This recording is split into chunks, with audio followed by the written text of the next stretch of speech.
Hello mates! As a last English activity, we have been asked to tell the summary of this book. Brat Farrar by Josephine Tay. Well, the book has 16 chapters and the first 5 are the introduction of the story and part of the drama. The Ashby family are the parents, Nora and Bill, who suffered a plane crash, leaving 5 children orphans: the twins Jane and Ruth, the other twins Simon and Patrick, and older sister Eleanor. They are from a wealthy family live in a mansion in Latchet, England, and are cared for by their parental aunt Bee. Patrick was the oldest of all, and he was born 20 minutes before Simon, and he was very sensitive and responsible, so he was not able to face the loss of his parents and he committed suicide, leaving a note in his jacket advertising about that. So Simon would inherit the mansion when he turned at 20 years old.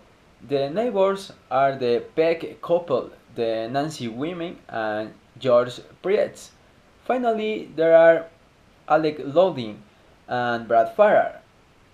Um, Alec wanted to keep the Ashby family inheritance, so he finds Brad, who was very similar to Patrick, who at first did not want, but in the end he accepted because his circumstance.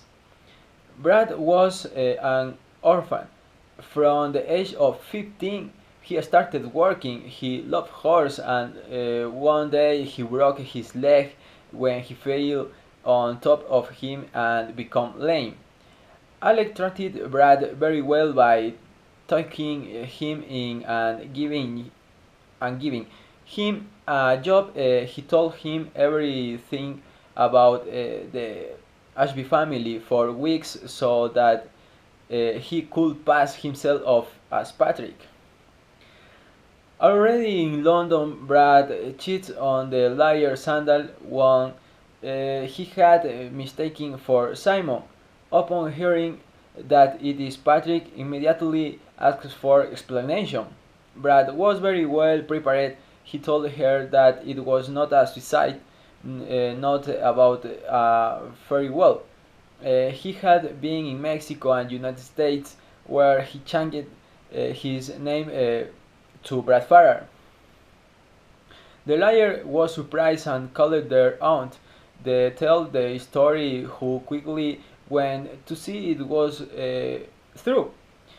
When he arrived, sorry, she was amazed when she saw him. The lawyer Sandal had to investigate the story well so that Brad could return to the family home. And be gave the news to the family. Ruth was the only one who got excited. Simon denied that Patrick would be alive. Dice come over and Sandal confirms that Brad Farrar is Patrick Ashby. However, Brad did not feel quite well and he took to leave because he felt bad about cheating the family. He finally continued. In the following chapters from 6 to 10 are related with the arrival of Brad to the house where Eleanor went to meet him at the train station and put him to the test by asking him about the surroundings of the house, but Alec Louding had trained him well, so there were no surprises. Ruth received it happily and Jane the opposite. Brad stayed in the infirmary of the house until Simon appeared, and when he was face to face after a while, he welcomed her keenly. Also, the press was surprised to learn about the story of Patrick and mentioned what happened. Mm, the next day, when horseback riding B, Brad and Simon to talk about the time Patrick was absent.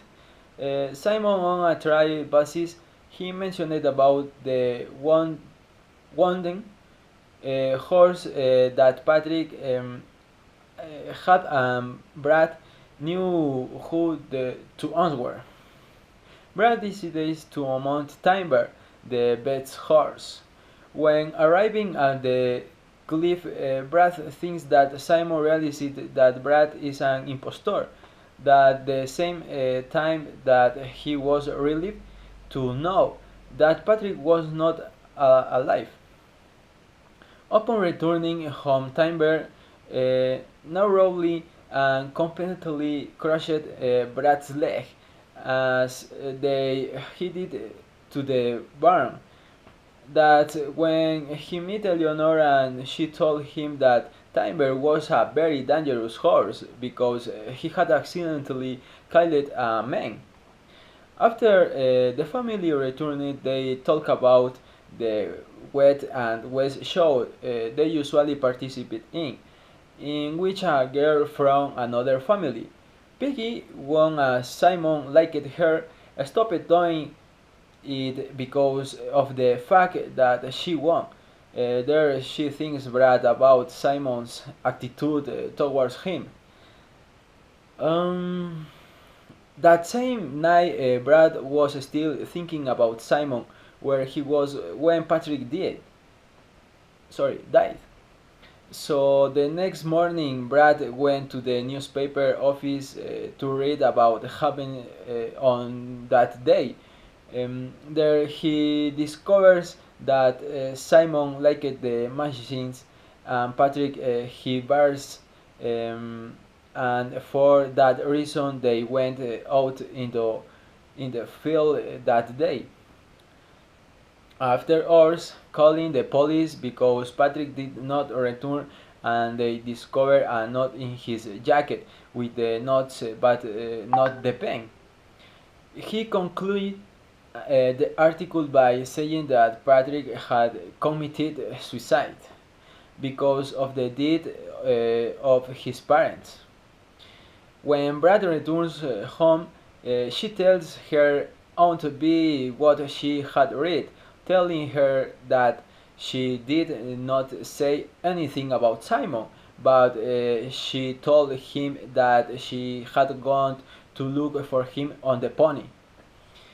Then he had changed his way of being, like she was very sad. From chapter 11 to the last account, the tragic and the same time emotional outcome. It starts with the 21st birthday of Brad and Simon in the afternoon. Brad decides to go visit Abel Tux and tells him that knew that Patrick had not committed suicide because he knew him well. Sometimes later, Jane apologized for her attitude when Brad arrived. B and Eleanor had more confidence with Brad, but Simon was still distanced. Then they talked about the Burr Show, which was the biggest horse riding competition in which the Ashby family participated and were passing fast. Um, there, Brad becomes jealous with Eleanor when she saw that she was talking with Roger Clint. At the end of the race, Simon went to drink champagne and Brad danced with B. Then she talked to Eleanor, who denied that Roger wanted something with her. So they started dancing all night with Leonor, realized that she did not want to Brad as a brother, and he retired. So Brad went to talk to Simon, who was alone at the bar. They talked and drank until Brad told him that Simon had killed Patrick. Simon insinuated that if Brad said something, he would end up in jail for false identity. So they become the crime couple. Brad was desperate because he already knew the truth, so he went on horseback to the hill and tambiched. He thought about what to do. He did not want to hurt the family, nor be a partner of Simon. He even thought that Alec Lodin had sent him there to discover the murder. So Brad went to the house of the priest George Peck to confess. Told him that he was not Patrick. George was not surprised, but he did when he learned that Simon had killed Patrick. They agreed to remain silent until they had sufficient evidence. The next day, everything went normal. They went shopping, and Brad bought a rope to go down to the cliff of the hill. At night, he went and tied the rope thickly to a tree and began to descend. He was surprised to see Simon with a knife that threatened to cut the rope quickly. Brad grabbed Simon's ankles, struggled to fall. They were taken to the hospital, where it was also George Peck who told B that Simon had killed Patrick when he was 13 years old because they want bones and part of the evidence at the bottom of the cliff. Uncle Charles also arrived. After seeing Patrick, he said he could be Walter Ashby's son. Simon had died, and Brad was recovering and was told he might be a distant cousin of the Ashby family. Brad told the story Patrick's did, and when he recovered, he had a relationship with Eleanor and offered to have Aunt B go to Ireland to start over. Thank you so much. Goodbye.